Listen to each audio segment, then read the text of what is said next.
그 아씨는 평생 담장 밖으로 목소리를 높여본 적이 없는 아이였습니다. 늘 고개를 숙였고 늘 걸음은 조심스러웠으며 마을 사람들 사이에 이름이 오르내리는 일도 없었지요. 그런데 그런 아씨가 비 오는 밤마다 담을 넘었다고 합니다. 그것도 혼례를 앞둔 몸으로 말입니다.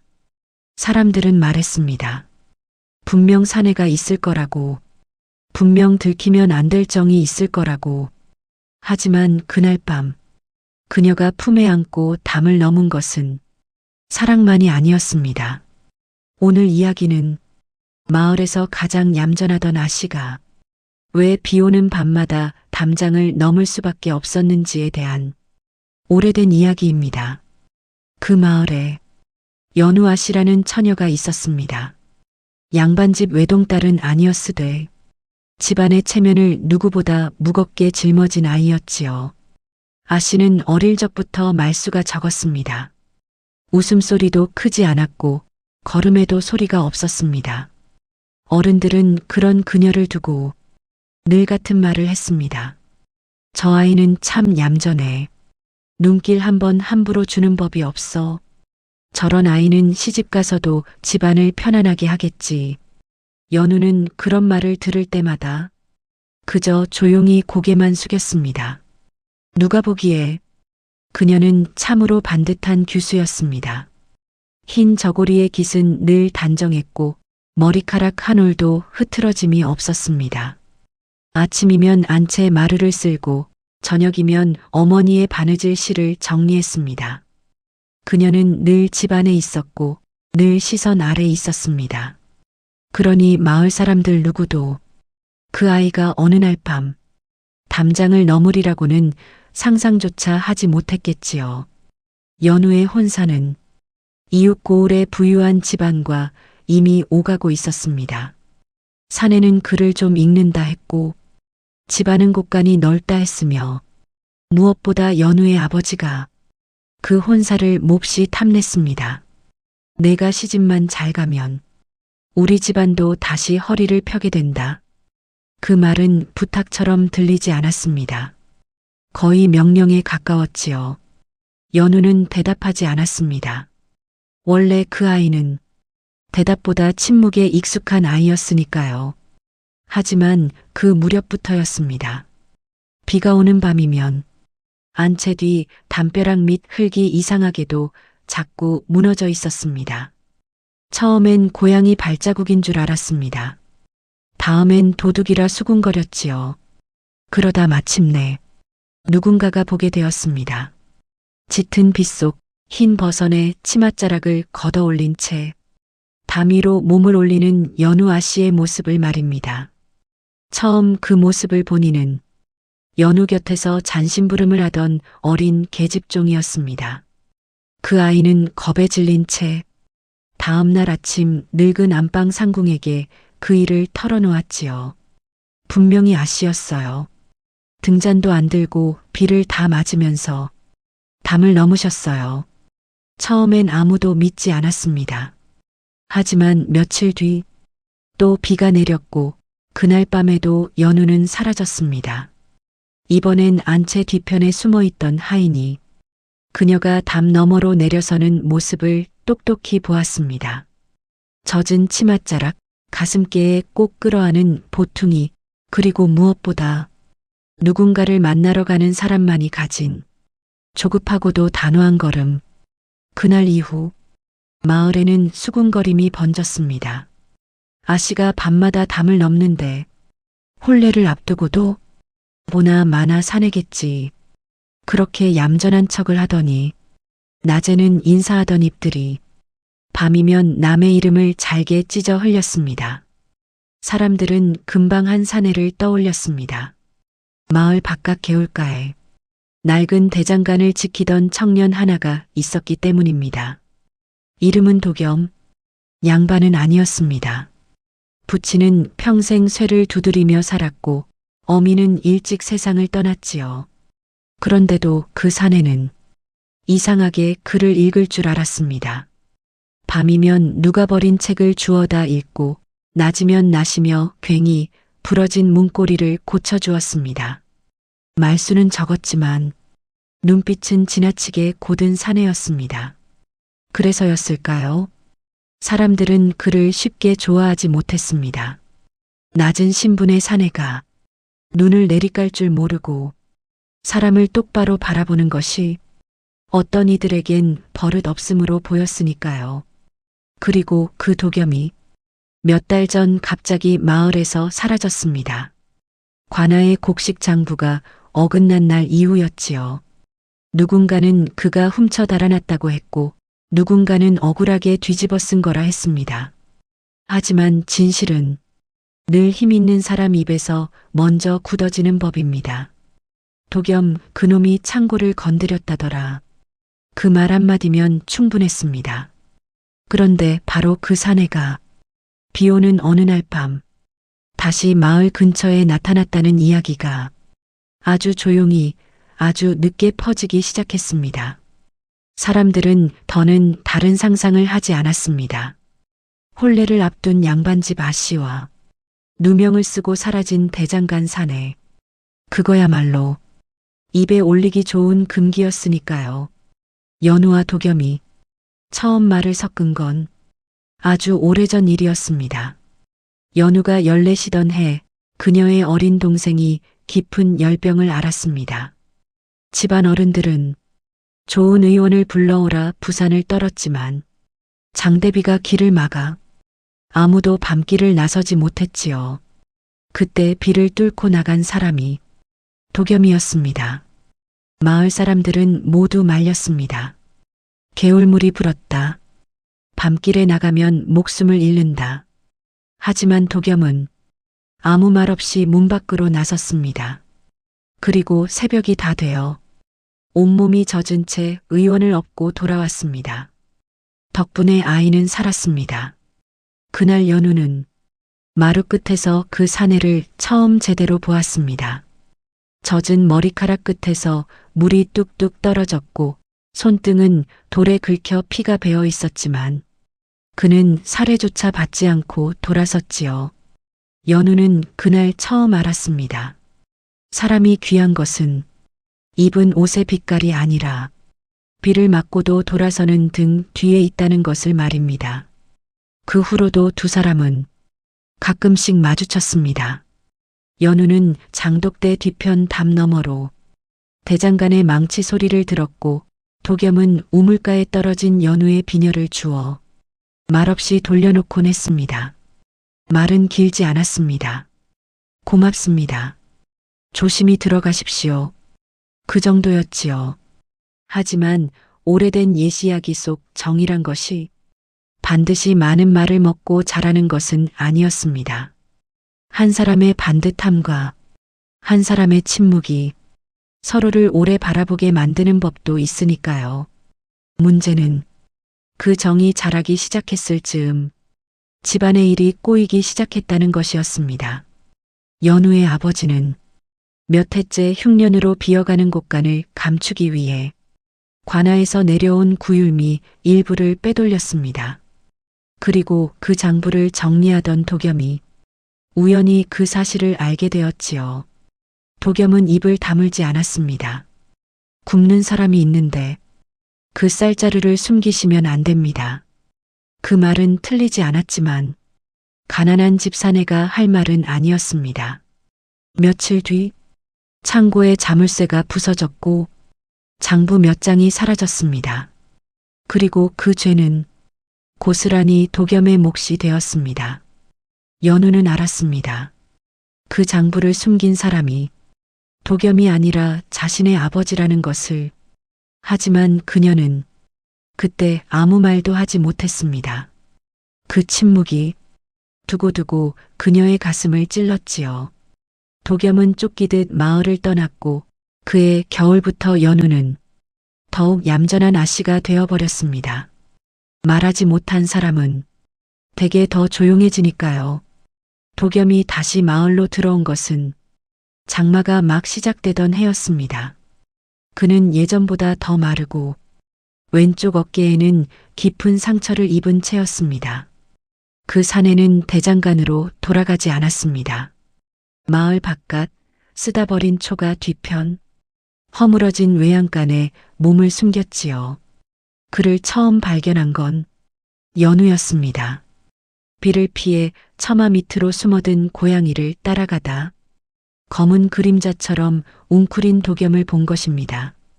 연우는 그 자리에서 그대로 얼어붙었습니다. 도겸 역시 놀란 얼굴로 그녀를 바라보았지요.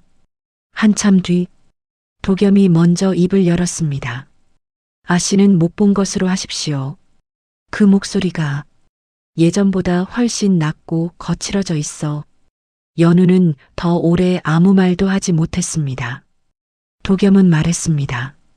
자신이 장부를 훔친 적 없다고, 오히려 그 장부의 나머지 절반이 연우의 아버지 손에 있다는 것을 알고 돌아왔다고, 그것만 있으면 누가 굶주린 백성의 곡식을 빼돌렸는지 밝힐 수 있다고 말입니다.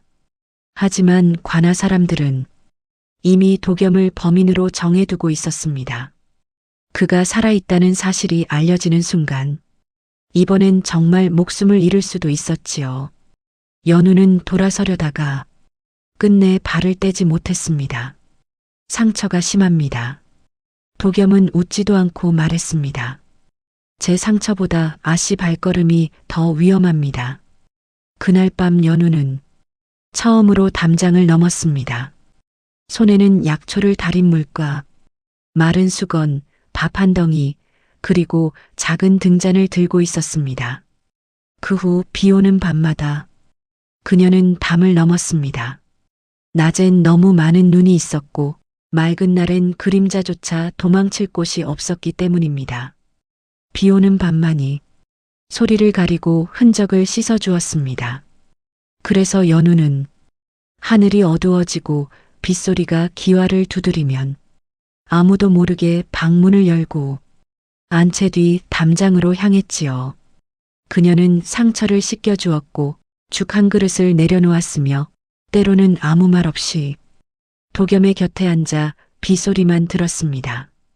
그 짧은 밤들 속에서 둘은 이제 부정할 수 없게 되었습니다. 이 정은 결코 세상 앞에 내놓을 수 없는 것이라는 것을, 그러나 동시에 이미 마음이 먼저 알아버렸다는 것을 말입니다. 어느 밤 도겸이 낮은 목소리로 물었습니다. 왜 이리까지 하십니까? 연우는 한참 뒤에야 대답했습니다. 그날 당신이 쫓겨날 때 제가 아무 말도 하지 못했으니까요. 도겸은 고개를 저었습니다. 그 죄를 아씨가 다 짊어질 일은 아닙니다. 그러자 연우가 처음으로 그 사내를 똑바로 바라보며 말했습니다. 아닙니다. 그날 침묵한 사람도 죄 없는 사람은 아닙니다. 빗소리보다 작았지만 그 말은 도겸의 가슴 한가운데 오래 남았습니다. 연우의 아버지는 딸의 혼례 날짜를 갑자기 앞당겼습니다. 좋은 날을 놓치면 안 된다 했지만 그의 눈빛엔 다른 조급함이 있었습니다. 마을에 돌아온 도겸의 소문이 이미 그의 귀에도 들어간 것이지요. 게다가 며칠 전부터 연우가 밤마다 방을 비운다는 사실까지 누군가가 일러 바쳤습니다. 그날 저녁 아버지는 연우를 불러 앉혔습니다. 내가 밤마다 어디를 다니는지 안다. 연우는 아무 말도 하지 않았습니다. 남정네 때문이냐? 그 말에도 그녀는 고개를 들지 않았습니다. 혼례만 치르면 끝날 일이다. 쓸데없는 생각은 오늘로 버려라. 연우는 그제야 천천히 고개를 들었습니다. 그리고 아주 처음으로 아버지 앞에서 또렷하게 물었습니다. 아버님께서는 도겸이 정말 죄인이라고 믿으십니까?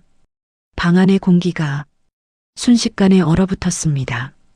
아버지의 얼굴이 굳어졌지요. 그 이름을 어디서 들었느냐? 그보다 먼저 그 장부는 어디에 숨기셨습니까? 그날 밤 연우는 처음으로 뺨을 맞았습니다. 하지만 울지 않았습니다.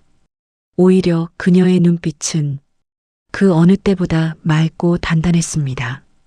늦은 밤 방문 밖에 자물쇠가 걸렸습니다. 혼례 전날까지 딸을 가두겠다는 뜻이었지요. 하지만 이미 마음을 정한 사람을 얇은 문짝 하나로 막을 수는 없었습니다. 연우는 창호지한 귀퉁이를 조심스레 떼어내고 어릴 적부터 숨겨둔 비녀로 자물쇠를 건드렸습니다. 그리고 품 안에 작은 보퉁이 하나를 넣었습니다. 그 안에는 며칠 전 아버지의 사랑방에서 찾아낸 장부의 나머지 절반과 어머니가 남긴 옷가락지 하나가 들어 있었습니다. 그날 밤은 유난히 비가 세차게 내렸습니다. 연우는 마지막이라는 듯 더 높고 더 급하게 담을 넘었습니다. 하지만 이번엔 담장 아래에 사람이 서 있었습니다. 등불을 든 하인들, 분노로 얼굴이 일그러진 아버지, 그리고 마을 사람들까지 누군가 소리쳤습니다. 잡아라. 연우는 도망치지 않았습니다. 젖은 치맛자락을 붙든 채 그녀는 천천히 사람들 앞으로 걸어 나왔습니다. 그리고 모두가 보는 앞에서 품 안의 보퉁이를 꺼내 들었지요. 사람들은 숨을 삼켰습니다. 분명 사랑의 증표쯤 될 거라 생각했으니까요. 그러나 연우가 꺼낸 것은 낡은 장부와 빛바랜 옷가락지였습니다. 저는 사내를 만나러 담을 넘은 것이 아닙니다. 그녀의 목소리는 떨렸지만 이상하게도 또렷했습니다. 우리 집이 덮어 씌운 죄를 제자리로 돌려놓으러 간 것입니다. 마을이 술렁였습니다. 아버지는 얼굴이 새파래졌고 누군가는 연우의 입을 막으려 했지만 그녀는 그보다 먼저 말을 이었습니다.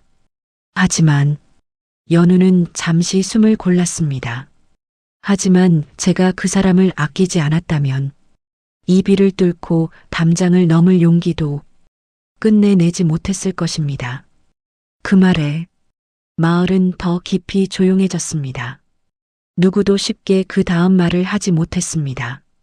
금기는 늘 쉬운 돌멩이가 되어 남의 등에 먼저 던져지지만 정작 누군가 자신의 이름을 걸고 진실을 말하는 순간 사람들은 그 돌을 쥔 손을 어떻게 해야 할지 모르게 되는 법이니까요. 그날 밤 장부는 결국 관아로 넘어갔습니다.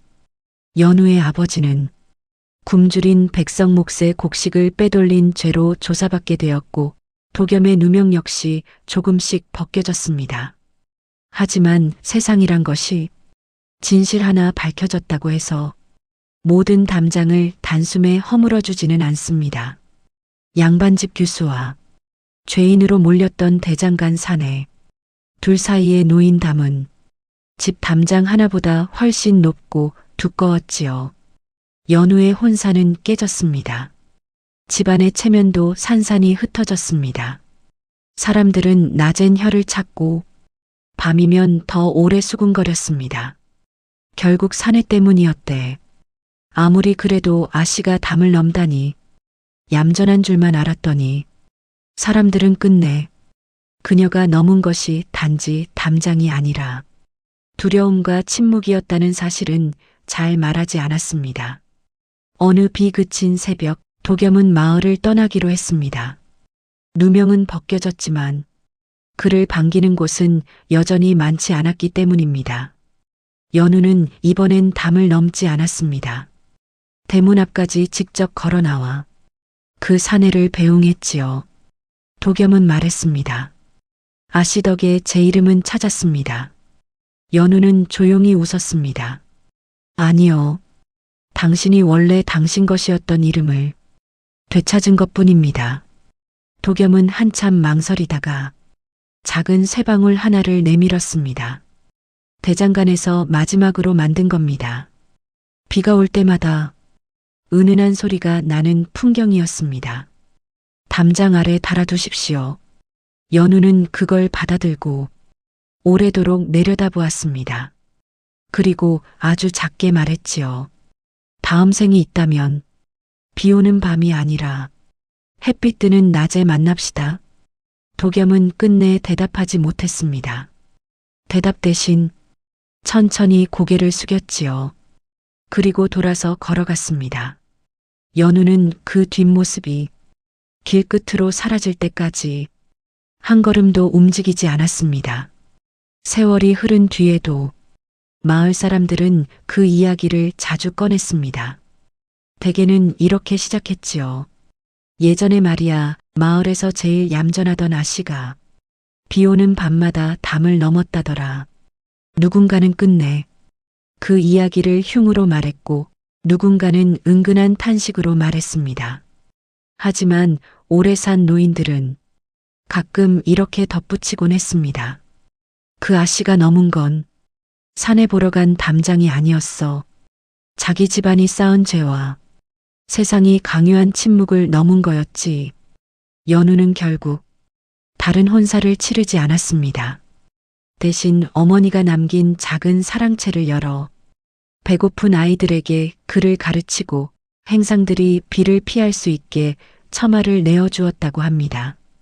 그리고 장마가 시작되는 첫날이면 그 집 담장 아래 걸린 작은 쇠방울에서 맑고도 쓸쓸한 소리가 들려왔다고 하지요. 사람들은 그 소리를 들을 때마다 비 오는 밤 담을 넘던 젊은 아씨를 떠올렸습니다. 그리고 조금 늦게 깨달았습니다. 세상에서 가장 얌전해 보이던 사람도 정말 지켜야 할 것이 생기면 누구보다 높고 두꺼운 담을 넘게 된다는 것을 말입니다. 사람들은 쉽게 말합니다. 얌전한 사람은 끝까지 얌전해야 하고 정숙한 사람은 끝까지 침묵해야 한다고 말이지요. 하지만 어떤 밤에는 침묵하는 것이 더 큰 죄가 되기도 합니다. 그날 연우가 넘은 것은 흙담 하나가 아니었습니다. 집안의 체면, 마을의 눈초리, 그리고 여인의 입을 막아온 오래된 두려움이었습니다. 그래서 사람들은 오랫동안 그녀가 왜 담을 넘었는지 수군거렸지만 정작 가장 중요한 답은 늦게야 알게 되었습니다. 그건 금지된 사랑 때문만이 아니라 끝내 외면할 수 없었던 진실 때문이었다는 것을 말입니다. 오늘 이야기는 여기까지입니다.